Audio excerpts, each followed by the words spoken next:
Ladies and gentlemen, welcome to another episode of the Jayden Show or the Alpha Podcast. Still have not figured that one out yet, but I will soon.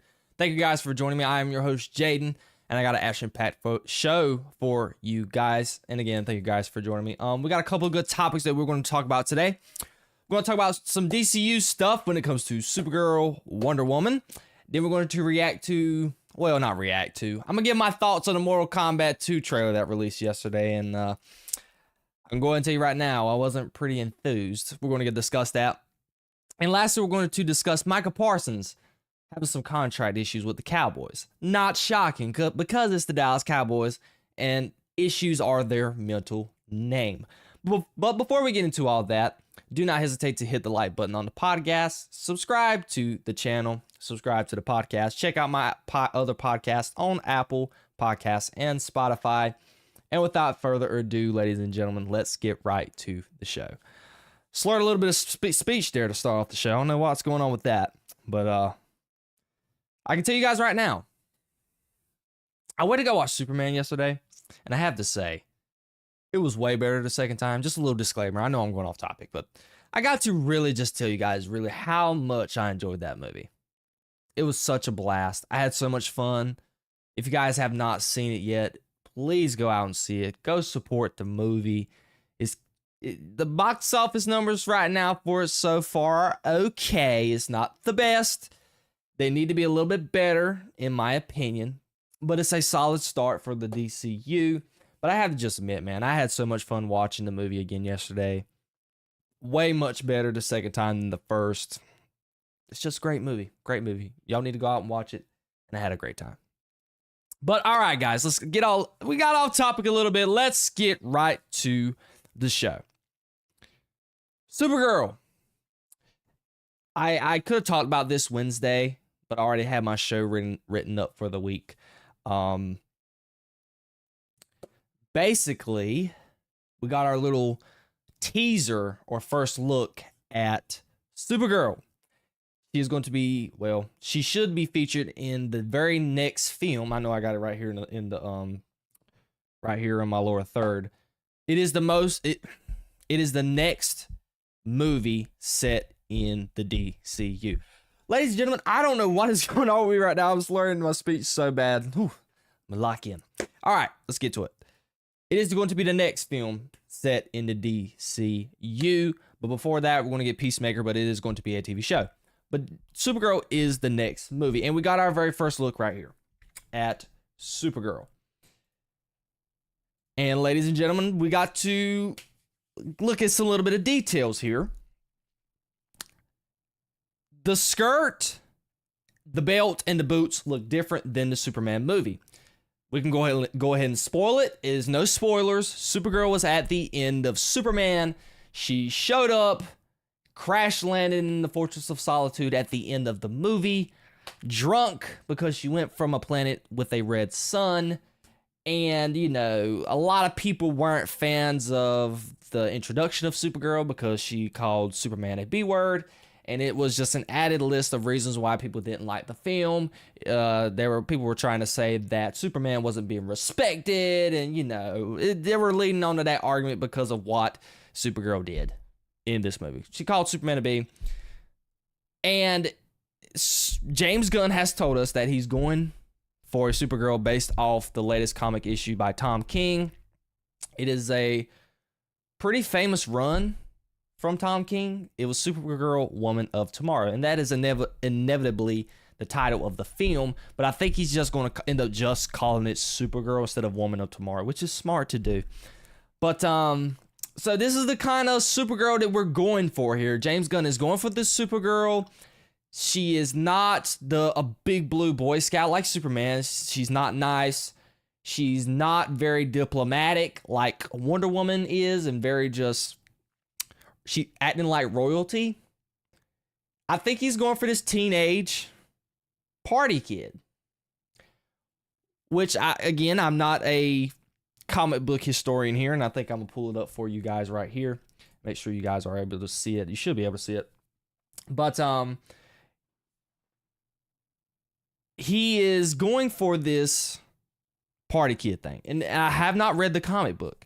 In the comic book, this Wonder Woman, this Supergirl goes through a lot of trauma. I don't know exactly why, but it's very gruesome, I've heard. And that is the type of Supergirl that we're going to get here. A lot of people have even teased, if we can possibly zoom in just a little bit here. I don't think it's going to let me zoom in that much. But they're trying to speculate here that this is blood right here on the top of Supergirl's hand. And it's not letting me zoom into it. It's only letting me zoom in from this other way. I don't know why. But right there where she's holding the cup or drink or whatever she's sipping, there is blood right there on her hands. They're speculating. A lot of people are speculating as well. That is the spray paint that she used to be able to paint the look out in front of the promo poster instead of look up. So instead of look up, we're going for look out. And James Gunn has said, and he's exhibited this multiple times, he has said that every project is going to have a different tone. And we can tell right here in this promo, this film is a absolute 180 from the tone of Superman. Superman was this tone that was very kind. Very big blue Boy Scout Superman. Very nice. James Gunn pretty much exhibited about how the movie was set to worry about kindness. I think this movie is going to be an absolute 180. I don't want to go as far as say that it's going to be Deadpool in a way, because it's not, obviously, language-wise, it's not going to be as bad. But I really do think, just based on the actions of Deadpool and how the movie is, excluding the language, obviously there's going to be some language, but I think this might be the tone that James Gunn might be going for. And I can say it's going to be interesting. Now, I'm very used to Akara Zor-El. If you guys have, obviously, the Justice League Unlimited, she's there in sparing episodes. She's a kid in Justice League Unlimited that needs guidance. She's still young in her craft. She's still trying to learn her powers. She can be a brat at times. Even in Justice League, Batman and Superman Apocalypse, where Darkseid takes over Supergirl and brainwashes her and ends up fighting Superman, and then at the end, Superman ends up getting Supergirl because Batman outsmarts Darkseid, and they made a truce and was like, Batman said, hey, leave Supergirl alone, so Supergirl ended up getting free, and at the end of the movie, Darkseid came back for Superman, and Supergirl fought. But that tone for Supergirl was kind of what I want in a Supergirl. It wasn't quite this. This is not going to be the tone from what James Gunn is going for here. He's going for this, again, he's going for this party girl, very brattish. I think she's going to have some emotional type damage that she's going to have to endure and get through. And I don't know how I'm going to feel about it. I think I'm going to enjoy it. In James Gunn, we necessarily trust. So far, I've enjoyed 95% of what he's put out. I ended up enjoying Superman. Upon my second watch yesterday, I enjoyed it 10 times more than what I did the first time. So I think he could be able to knock Supergirl out of the park. They're confident. They announced this news, or they announced this promo pretty much, it came out Wednesday. So the movie wasn't even out for 5 days, and they are ready to, let's go ahead and get the Supergirl promo out. Along with a plethora of other things that we're going to discuss coming up soon. But this is our first look at Supergirl.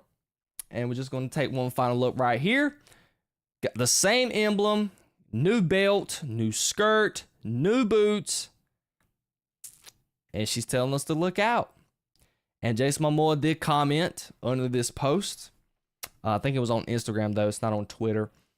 But it was basically promoting his character Lobo. We know he is going to be in it, and I'm very much looking forward to Lobo. That's the reason why I think with the tone of Lobo, James Gunn is going to match that with Supergirl. And I don't know what we're going to get. I don't know if Lobo is going to be the main antagonist. We're just going to have to wait and see. What do you guys think of Supergirl and the promo that came out as of Wednesday? Did you guys like it? Are you guys looking forward to Supergirl? I want to know all of your comments down below. All right, guys. Hopefully I got the jitters out. This show has been a little sloppy so far, to say the least. Not doing my best work at the moment, but we're about to push through. We're about to get a little bit better. So we got something else that we're fixing to talk about. Wonder Woman. There has been a lot of news that's been going on about Wonder Woman recently. There's been fan cast, and there's been a lot of news when we covered it in the past saying that Wonder Woman and Batman are pretty much the next priority right now when it comes to getting the scripts done. Well, ladies and gentlemen, it seems that Princess Diana of Themyscira is soon to be finished, because as a report coming from Variety, Wonder Woman is being fast-tracked at DC Studios. Now, this comes from a overall article written by Variety, and it was titled "A New Day for DC," breaking down Superman's salaries, budgets, and more as studio fast-tracks Wonder Woman and its future. And it really didn't go into much detail into Wonder Woman. Now, I can say, as of today, there was a report that came out about Wonder Woman, and it pretty much was highlighting that, I didn't have it saved, but I can say this. It was pretty much highlighting that the studio, and it was reported by some guy, he works in the media. I didn't really check his credentials. He seemed to be pretty credible. And it was getting shared pretty much everywhere by Discussing Film and everyone else. It said that WB was pretty much looking for a TV star who is not really well known and is on the rise, just as they did Millie Alcock for Supergirl.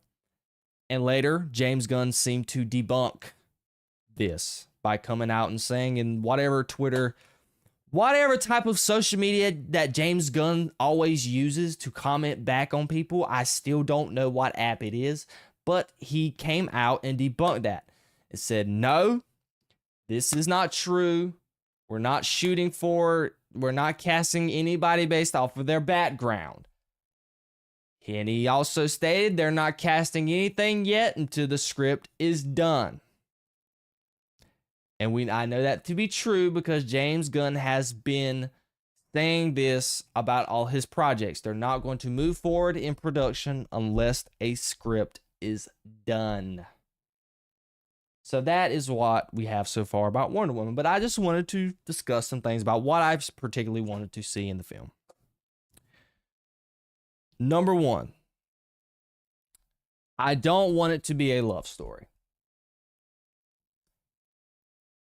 The Wonder Woman for me, that is my favorite, although we had the little Wonder Bat, is what they like to call it in Justice League Unlimited.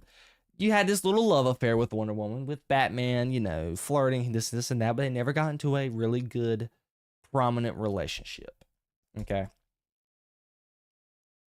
We've already seen the love interest be done already. With Gal Gadot. With Steve Trevor. And I say this about Justice League Unlimited, and I bring that up because although that one had a love story, it wasn't very prominent. And majority of Justice League Unlimited Wonder Woman and regular Justice League Wonder Woman she is a boss. And I don't like to use the term girl boss because a lot of people in Hollywood at the moment and many people in audiences don't enjoy that word, but we're just going to call it like it is. She's a boss. Okay, she's a bad you-know-what. She is a queen. Oh, sorry, not a queen. She's a princess. She acts as royalty. She acts as such. She's worried about her people of Themyscira. She's worried about protecting Earth at all costs. And she's all about business in Justice League Unlimited. The thing with Batman, it's just a little facade to the side. Okay. She's more worried about her job. So when I say I don't want a love story, I'm talking about from the previous Wonder Woman movies that we got with Gal Gadot. I was fine with it for the first film. You're introducing an origin story of Wonder Woman. You put Steve Trevor as a part of it. I was fine with it. But we all know in the second movie, it was forced. And we all know, and I wouldn't say we all know, but the general consensus by many people was that Wonder Woman 1984 was arguably the worst DCEU movie made. I am one of those people. It was between Birds of Prey, 1984 Wonder Woman, and maybe Shazam! Fury of the Gods. But I'm going to tell you right now, Wonder Woman, just because it made me so mad, it came out during COVID, and I was wanting a good movie so bad, and it played with my emotions so bad that it more than likely takes the cake for me. So that's number one that I don't want to see in this Wonder Woman. I don't want to see a love story. Next thing, which I think James Gunn is possibly going to hit on with this script. Make a mythological story. I don't want nothing to really much happen in the real world.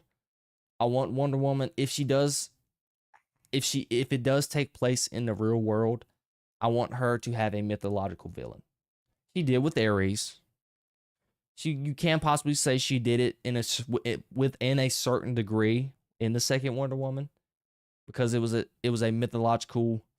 I don't know. It's been 5 years since I've watched the movie.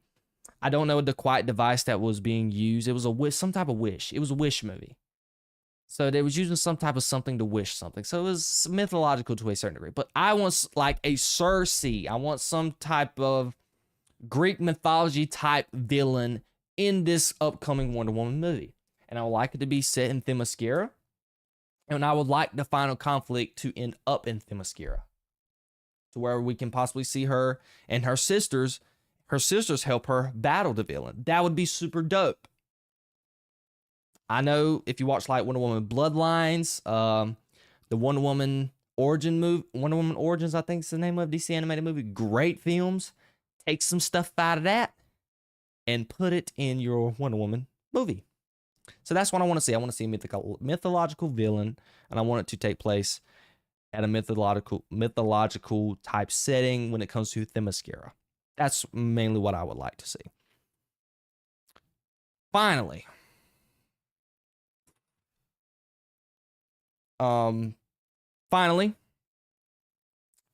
when casting, think about the future of the Justice League. When casting this character, when casting this person, how is she going to fit in with the other members of the Justice League? James Gunn did that with David Cornsweet. As of right now with David Cornsweet, I am looking very much forward to how his Superman interacts with the Justice League, because his Superman is copy and paste what I saw from Justice League Unlimited and Justice League the animated Superman the animated series. And I know this name that they've been throwing around right now for Wonder Woman. It is actually Jason Momoa's girlfriend, Arjona.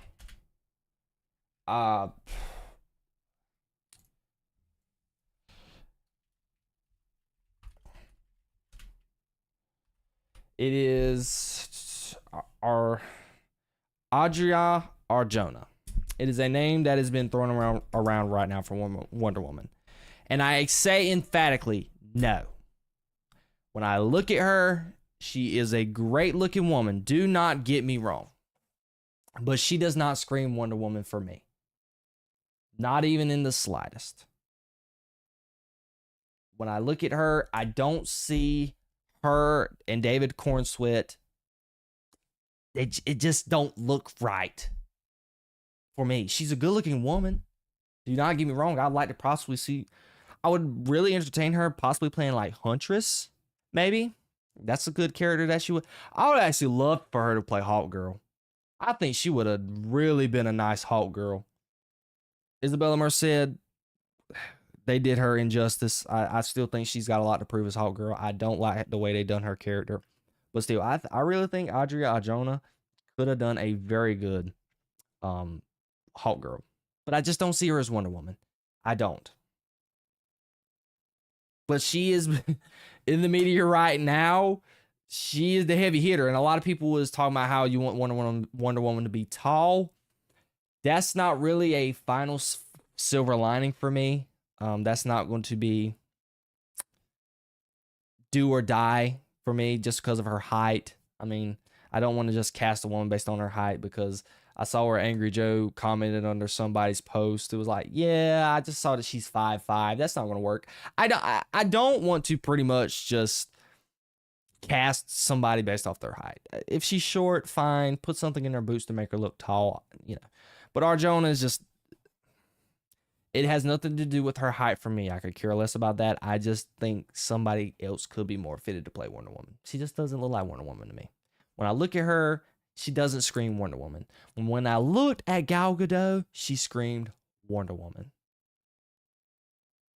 And I know a lot of people are saying as well, Gal Gadot wasn't buff enough and they want this actress to be buff. That's not a final stipulation for me either. The girl who actually played the engineer in Superman, she was absolutely ripped. She could have used a little bit more muscle. She was a little too small. But if she could put on some weight, that's the ideal build for Wonder Woman for me in the DCU. So that's what they should think about. Think about the future of the Justice League. When you see them together in a future Trinity type scenario with Batman, David Cornsweet's Superman, and Wonder Woman, do they look right? Do they mesh together? That is very important for me. And lastly, I don't know how I forgot to see this one. Make it feel classic. I want it to feel classic. I don't want it to feel modern whatsoever. Make it feel classic. Make it feel like me watching Linda Carter all over again. I want the suit to look classic. I don't want it to feel modern. I know they're probably not going to do the underwear, so to speak, the trunks, you could say. I know they're possibly going to go with the skirt, which I don't have a problem with the skirt. I would love for them to do the underwear for Wonder Woman. I know it's not going to be the best thing to do live action, because it's going to be very the way Hollywood is now, and I have to be honest, it's kind of, it'll be a little uncomfortable to be doing that live action. As long as they just don't do the pants. I'm fine with the skirt. I just don't want them to do pants. And I don't want them to do a long skirt. I think Supergirl's skirt that we saw in the promo, her skirt looks fine. If they do that for Wonder Woman, I'll be down with that. I mean, we can see right here, her skirt, it works. It looks good to me. And the boots look fantastic as well. It works. So I think James Gunn, he's going to knock it out of the park from getting Wonder Woman's outfit ready. I just wanted to make it feel classic. I really do. I want to have the stars on the bottoms. I want to have a nice chest piece that symbolizes a classic Wonder Woman look. Classic tiara. And I want the classic red and white boots. Please. I don't care for all the new, especially the red looking outfit that they were trying to do for just the stale looking colors that they were doing for Wonder Woman's outfit. I want a nice red and white classic boot, along with a nice red chest piece and the navy bottoms or the blue bottoms, whichever one you want to pick, preferably navy. But that is what I want out of a Wonder Woman movie. So let's just give a little highlight here. James Gunn has pretty much debunked the idea of a TV actress being an eye right now to play Wonder Woman. And Maybe Arjona is still in the running. Who knows? We're just going to have to wait and see. I know there's one actress that a lot of people has been throwing out. Her name is Jessica Green. She looks absolutely stunning. She looks just like Wonder Woman. I'm very, very interested because if he casts somebody who I don't like, and if it is Arjona, and I know it's highly probable because it is Jason Momoa's girlfriend, and Jason Momoa already has a job in the DCU at the moment, I might not be a happy camper. And I might be coming on here with a very good rant if it happens. But we're just going to have to wait and see. We're currently waiting for the script, but right now, he didn't debunk this part. Wonder Woman is being fast-tracked at DC Studios at the moment. I want to know of your comments down below. What do you guys think of my kind of viewpoint for Wonder Woman? What do you guys want to see in Wonder Woman? Who do you possibly want to see cast as Wonder Woman? I want to know of your comments down below. All right, guys. Something I was looking forward to. Okay. Mortal Kombat 2 came out with their trailer yesterday. And I went to go see Superman again. I had to run some errands, so I was not able to sit and watch the trailer. And obviously, I wanted to watch the trailer reaction with you guys. I wanted to do my trailer reaction. I actually just done it before filming this podcast. So the film is pretty much... Well, the film's trailer is pretty much fresh on my mind. I was excited for it. I saw the little promo they did with Johnny Cage. I watched it, and overall, I have to admit, it was okay. My socks were not knocked off by the slightest. Okay. Let's just go over some things that I liked and some things that I disliked. Okay. Let's start off with the dislikes. Okay. We all know what Jade looks like in this movie. And I'm going to find it for you guys right now because her look is just that disturbing.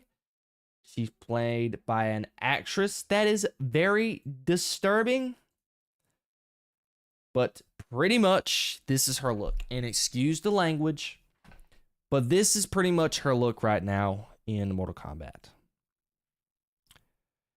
And there was a tweet by the actual director of the movie, and it's right here. And he subtweeted on this guy because the guy, he said right here, even though you don't think it has to do anything with race, you have to ask yourself why they choose Jade specifically to look like this. They didn't do it to Sonya, facts, because she looks great, or Katana, she looked great. And the director of the movie said the movie will make it clear. Okay, fine if you do, but there's still no excuse to have Jade looking like this. No excuse. If you guys are not aware, Mortal Kombat characters, they need to be attractive looking. And we know how modern Hollywood is these days. It's hard to come by. But darn it, Katana looked good. Sonya looked good. So what the frig happened with Jade? And I went back and did some research. Somehow, I missed where she got casted 2 years ago to play Jade. It would have dawned on me then, but I didn't hear nothing about this movie for the longest time. So we get our first look here. She just looks horrible. Absolutely horrible. Next thing. And this is off the cuff. I don't even have this wrote down. I just know specifically from the trailer what I didn't like. Johnny Cage. I didn't say I truly disliked him. Carl Urban does a generally good job acting out his character. But for me, he just does not look like Johnny Cage. And I said this in my reaction after watching the trailer. I was like, look, I'm a big Johnny fan. I did this same analogy or example here. This is Johnny for me as my favorite character of Mortal Kombat. Here's Liu Kang. They are neck and neck. This far apart. There's this much of a difference between the two. So I'm going to be super critical of Johnny Cage and his representation in this movie. And I have to say, they got the stunts The writing, it feels like him. But acting-wise, it just doesn't look like Johnny. He just doesn't look like Johnny. He doesn't sound like what I would think Johnny Cage would look like. You know who would have knocked that role out of the park? And everybody on Twitter was saying it. Glenn Powell. He would have absolutely killed that role. Knocked it out of the park. But no, I think they just wanted to go with, at the time, before Glenn Powell started blowing up after Top Gun Maverick. And what's that? Me and You or something he was in. He's starting to get a lot more roles. But Carl Urban has a big resume, so maybe they were wanting to do that for Johnny Cage. But still, they have the Johnny Cage action in there and his mannerisms and characteristics. They have that down pretty good, so I got to give him credit for that. Baraka, CGI looked horrible. He looked god-awful. The mouth moving just did not look good. I don't know why they didn't just CGI him. They did it with Reptile. I imagine they could have made an ugly CGI monster for Baraka. Maybe that's just them trying to cut the budget and just made a practical suit for him, but it just does not look good. Not in the slightest. That's another problem. What else we got? I want to say that was pretty much it. That pretty much stuck out to me. And let's get to the likes. The things that I did like. I had to be totally honest. I was very critical of Raiden in the last one. Didn't like his outfit. Didn't look like Raiden. Didn't feel like Raiden. This one, he looks like Raiden.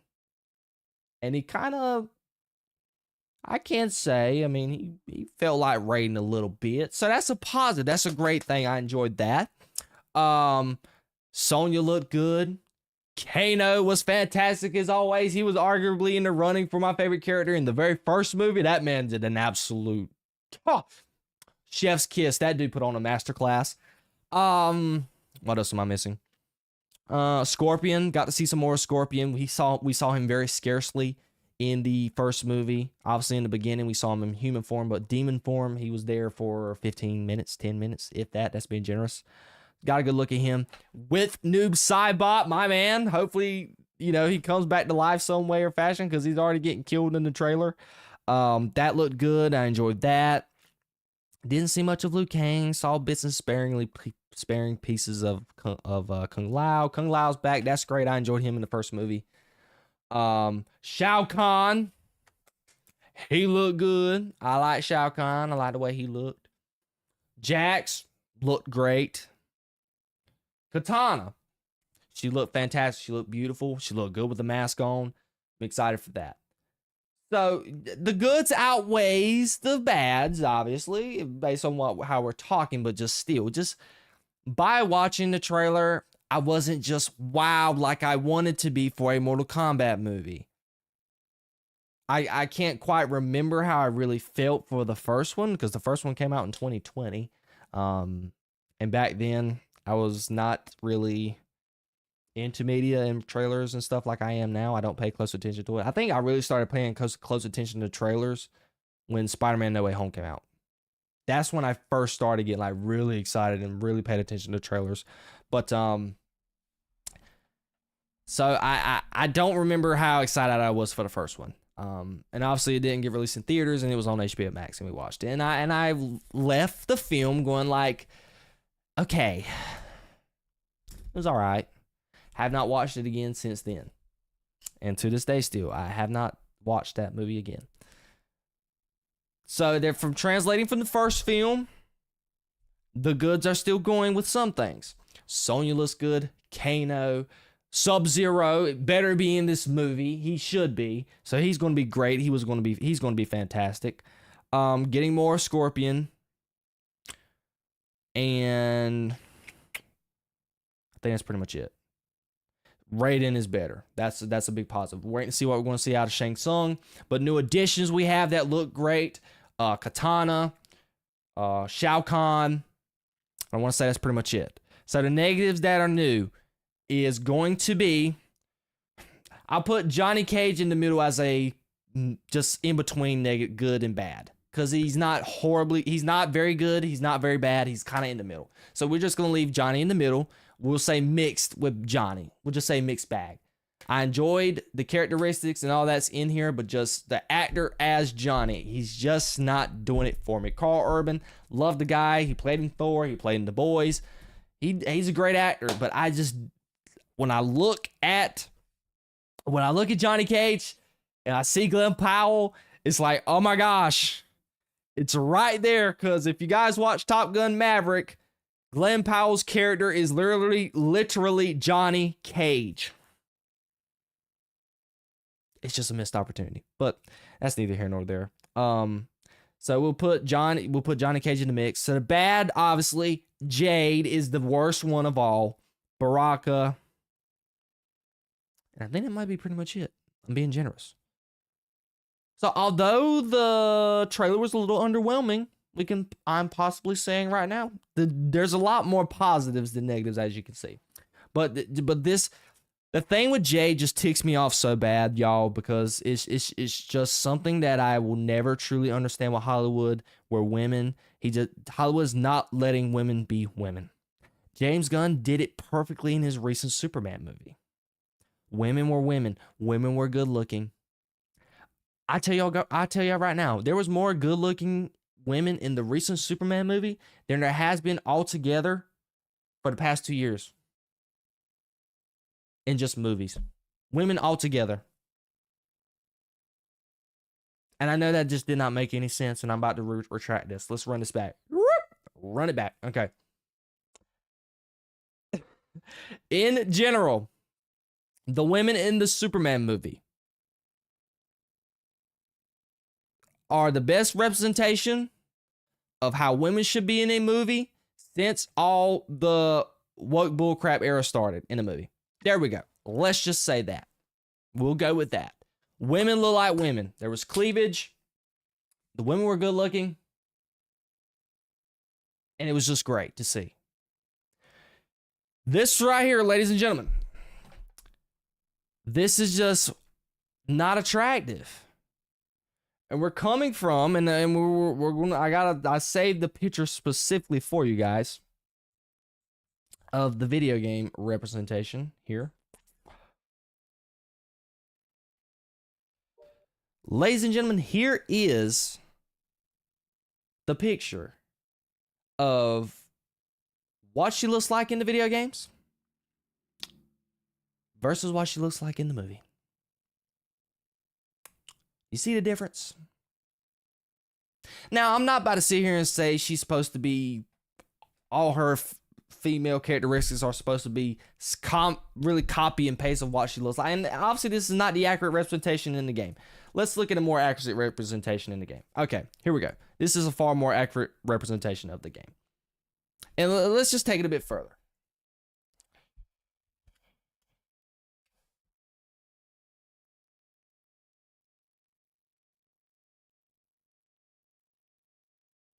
Here's Jade in Mortal Kombat, and the recent one, Mortal Kombat 11. She's not ugly. Pretty good looking. I mean, I just don't understand. Like, I don't understand how you look at this and you see this, and obviously, you know, we can look up Jade MK9. That's probably everybody's favorite one. I don't know why we're not got no MK9 Jade here. Oh, here's a Jayden MK9 here. Yeah, I just don't understand it. It will forever. Yeah, here's Jayden MK9. There you go. I will never understand why they continue to do this to women in video games. Well, not video games, in movies, when you know from the source material they're supposed to look this way. Because Katana, she looked great.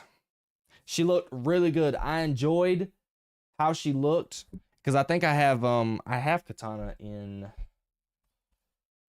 She should be in my B-roll, but let's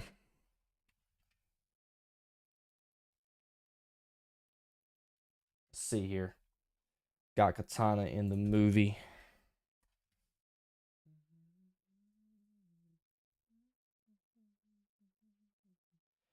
I don't know why she's not showing up in the movie. I don't know why she's not showing up in the movie.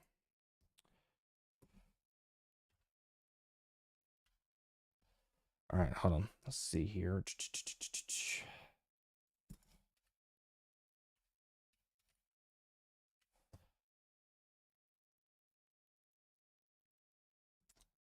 Okay, this is good enough. We'll take this. So here's Katana in the movie. Looks pretty good to me. That looks excellent. Why couldn't you just do it for Jade? And as we know, Todd Garner came on and said, he's like, hey, there's a reason why, and it's in the movie. We're just going to have to wait and see. I know it's going to be some type of stupid bull crap. So yeah, there we are. That's pretty much all I have to say about Mortal Kombat. Little underwhelmed, to say the least. Just going to have to wait and see more. See if the next trailer can possibly wow me. What did you guys think of the Mortal Kombat trailer? Did you enjoy it? What did you think about it? Did you have the same ideas and just dislikes and likes that I had? I want to know of your comments down below. All right, guys. Going into our very last topic of today. And thank you guys for continuing to watch the show. Micah Parsons, of course, is having some contract issues with the Dallas Cowboys. Not surprising at all.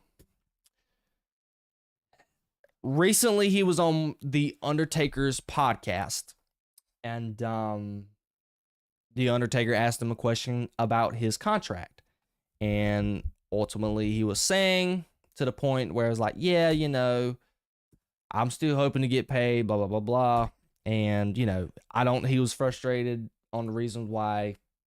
He was frustrated in the sense of why it's still taking Dallas so long to sign him. And he exhibited his frustrations in the podcast with The Undertaker.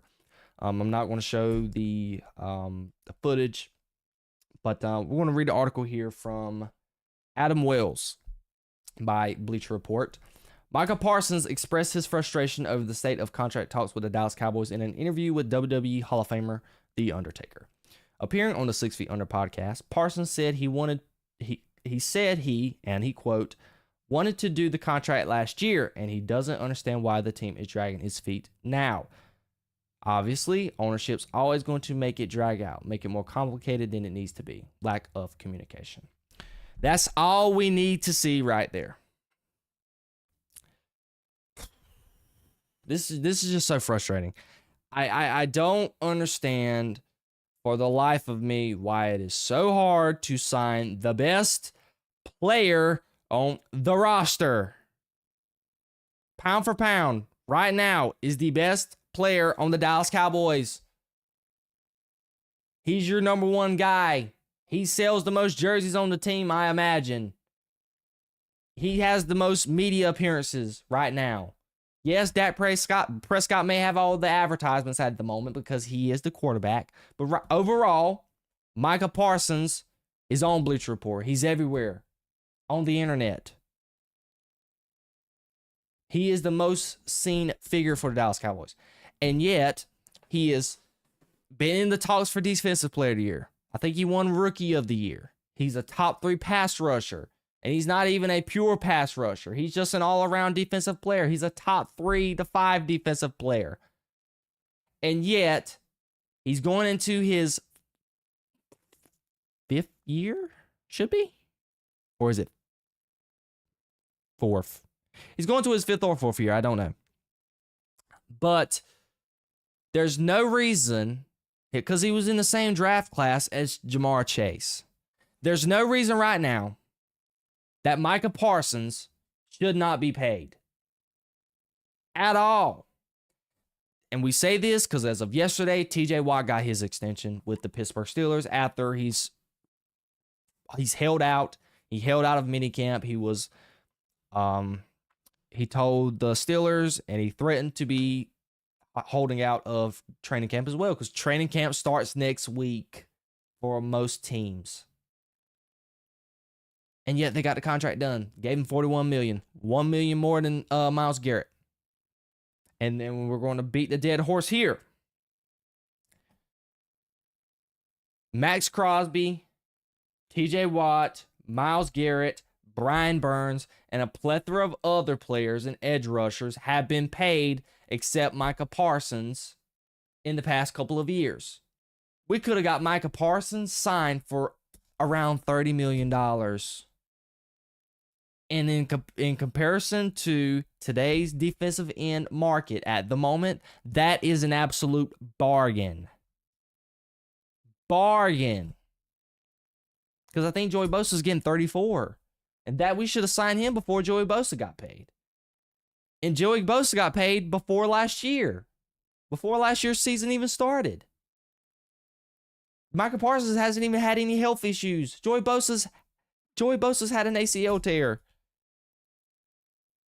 Myles Garrett got $40 million. TJ Watt just got $41 million. Max Crosby, I think he got $35. And Trey Hendrickson's still waiting. And I wrote this tidbit down right here. The Cowboys, outside of the Bengals, have to be the worst at signing their contracts to their players that they already have. There's no reason why it took so long for Jamar Chase to get paid, because he's arguably the best wide receiver in the NFL right now. T. Higgins, best number 2 wide receiver. I see why they were holding out on him, because they were hoping that they would be able to possibly keep both of them. And they have done that.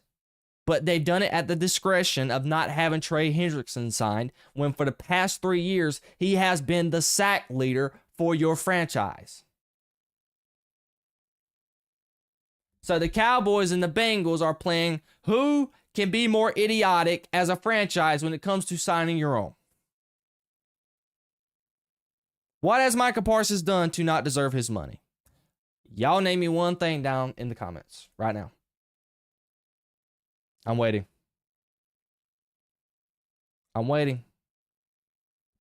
Nothing. You can go ahead and say it's his podcast. Fine. Off the field stuff, his comments, fine. But on Sundays, Mondays, and Thursdays, he is showing up. He is he's being emphatic on the field. He's the one on the field showing his frustration at the team when they were losing. Remember when him and DeMarcus Lawrence had that altercation on the sideline during the playoffs? It was frustrating because D-Law has said in interviews, he went on First Take and literally said, well, you know, at the end of the season, you get tired, and come the playoffs, you just be done. You be checked out. No! In the playoffs, that's when we got to charge up. We got to play our best football. And Micah Parsons was on the bleachers fighting with Tank Lawrence that time. And the whole drama with him and Tank Lawrence. Because Micah Parsons got that lion in him. No pun intended. Because he wants to be great. And that's a player you want for your ball club. And you want on your ball club to motivate the guys. But yet, the Dallas Cowboys don't want to pay him. And he just ends up getting more expensive. Micah Parsons said it to himself. He even admitted it. He's like, yeah, you could have got me for a bargain a year ago. And they said he waited. They've been trying to do this contract for the last year and some change. Before Bosa even got paid. Before it even started getting to $35 million. But no, the Cowboys have just been sitting on their rumps. And look where it's got them. Who knows? I'm gonna tell y'all this. I don't even know if the Cowboys are gonna sign him before the Bengals sign Trey Hendrickson. I really don't. At this point, who knows if the Bengals are even going to sign Trey Hendrickson? It's a big what if right now. But when I tell you guys this is just super frustrating to talk about, I don't understand for the life of me. Jerry Jones, he's one of your best players. We've seen it with the Eagles. Every time you extend a player early, it ends up paying off in the long run. And you're just beating yourself. You're just hitting yourself in the foot. Getting in your own way. Because that's what the Dallas Cowboys do best. Micah Parsons deserves to be paid. I don't know what idiot that's a Cowboys fan that keeps wanting to say and keeps wanting to put out this agenda thinking that Micah Parsons needs to be traded. No. Micah Parsons is a once-in-a-generation type talent. He's that good. He has the mentality of winning a championship. He wants to be great. He's so gifted. He was getting compared to Lawrence Taylor, idiotically, although it was. But still, he warranted those conversations because that's how good Micah Parsons is. And yet, the Dallas Cowboys are questioning themselves if a player with that type of rep needs to be paid. It's a problem. And the ownership of the Dallas Cowboys will continue to be the reason why they are never going to win a playoff game and be productive. It's the truth.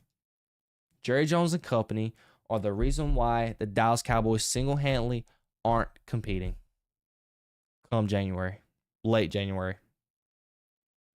That's why when it's second round of the playoffs, sayonara, Dallas, you're not winning that game. It's because it starts before the season starts. It starts at the beginning of the season.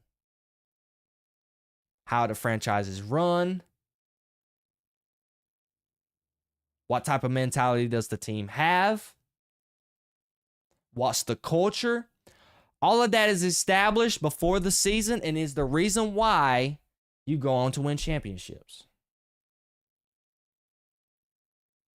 Yes, did the Eagles have some characteristic issues going on to win their Super Bowl run? We heard the news and stuff that was going on with A.J. Brown and Jalen Hurts. Yes.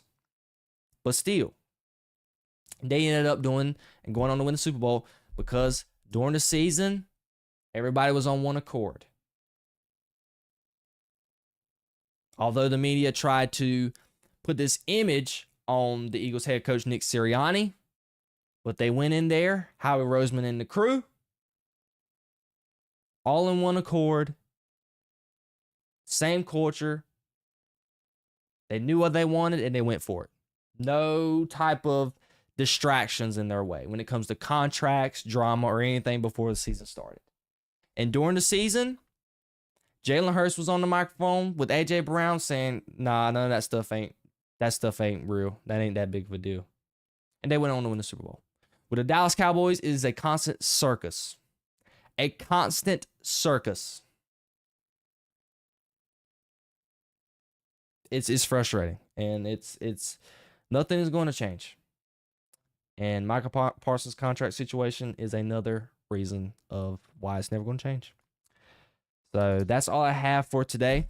What do you guys think of Micah Parsons' contract? Do you think he's going to get signed anytime soon? Do you think the Cowboys are going to be any good this year? Do you think Micah Parsons deserves his money? I want to know all of your comments down below. And ladies and gentlemen, we have reached the end of the Jayden Show or the Alpha Podcast. Still trying to figure out which one I want to go with. I think I'm going to schedule a show tomorrow early in the morning because there's a lot of other things that I need to talk about as well. And I think James Gunn came out with an interview today as of about an hour ago regarding the future of the DCU. And I was wanting to kind of watch that with you guys and just react to it and possibly maybe talk about some other issues just in a podcast style. I'm waiting to see. I still want to do my spoiler-free review of Superman. That's something I want to do with you guys as well. So there's some things that I want to do. So possibly we may have a show as of tomorrow. If I have it, it'll be scheduled around 11 o'clock a.m. Eastern time. So be on the lookout for that. I will let you guys. It will be posted on your YouTube homepage around 10:30. So you guys can get notified 30 minutes ahead and plan to be able to sit and watch the show and get ready for what I got to talk about. So we'll see. If not, if I don't get with you guys on Monday, I will definitely be with you guys. Sorry, if I don't get with you guys by tomorrow, I will definitely get with you guys on Monday. As of right now, when I get done with the show, I'm gonna be reposting stuff from my past shows. So that is that, ladies and gentlemen. And you have reached the end of the podcast. I thank you guys for joining me. Do not hesitate to hit the like button on the video. Subscribe to the channel and tap that notification bell to get notified when all my videos go live. I'm pretty much caught up on my Apple Podcast and Spotify podcast. All my podcasts are up to date. So if you want to go listen to those are available for you right now. I thank you guys for joining me for this episode of the Apple Podcast. I love you guys so much, and I will see you guys on the next one. Peace, love, and positivity always, y'all. See ya.